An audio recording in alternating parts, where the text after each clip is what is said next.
As Jacob started on his way again, angels of God came to meet him. When Jacob saw them, he exclaimed, "This is God's camp." So he named the place Mahanaim. Then Jacob sent messengers ahead to his brother, Esau, who was living in the region of Seir in the land of Edom.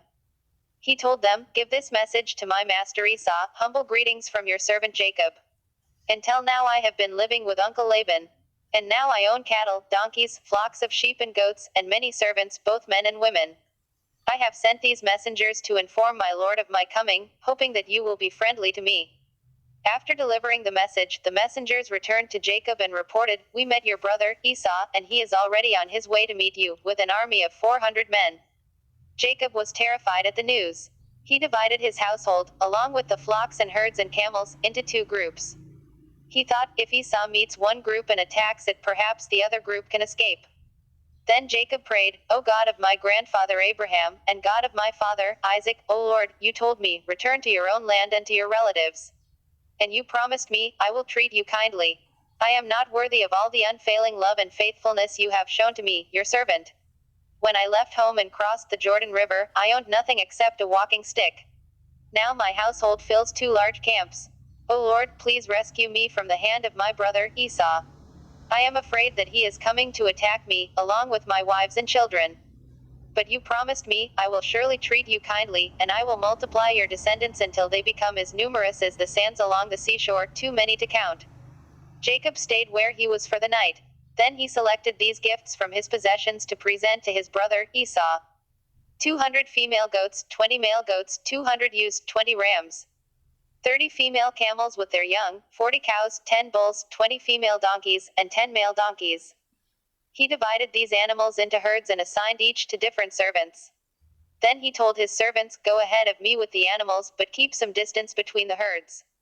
He gave these instructions to the men leading the first group, "When my brother, Esau, meets you, he will ask, 'Whose servants are you? Where are you going? Who owns these animals?' You must reply, 'They belong to your servant Jacob, but they are a gift for his master Esau. Look, he is coming right behind us.'" Jacob gave the same instructions to the second and third herdsmen and to all who followed behind the herds. "You must say the same thing to Esau when you meet him. And be sure to say, 'Look, your servant Jacob is,' after taking them to the and be sure to say, 'Look, your servant Jacob is right behind us.'" Jacob thought, "I will try to appease him by sending gifts ahead of me. When I see him in person, perhaps he will be friendly to me." So the gifts were sent on ahead, while Jacob himself spent that night in the camp. During the night Jacob got up and took his 2 wives, his 2 servant wives, and his 11 sons and crossed the Jabbok River with them. After taking them to the other side, he sent over all his possessions. This left Jacob all alone in the camp, and a man came and wrestled with him until the dawn began to break. When the man saw that he would not win the match, he touched Jacob's hip and wrenched it out of its socket. Then the man said, "Let me go, for the dawn is breaking."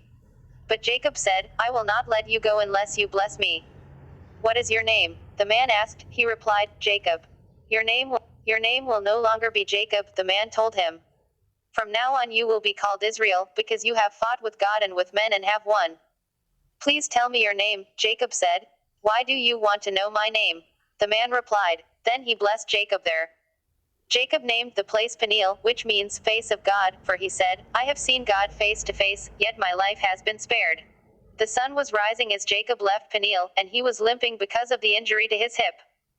Even today the people of Israel don't eat the tendon near the hip socket because of what happened that night when the man strained the tendon of Jacob's hip.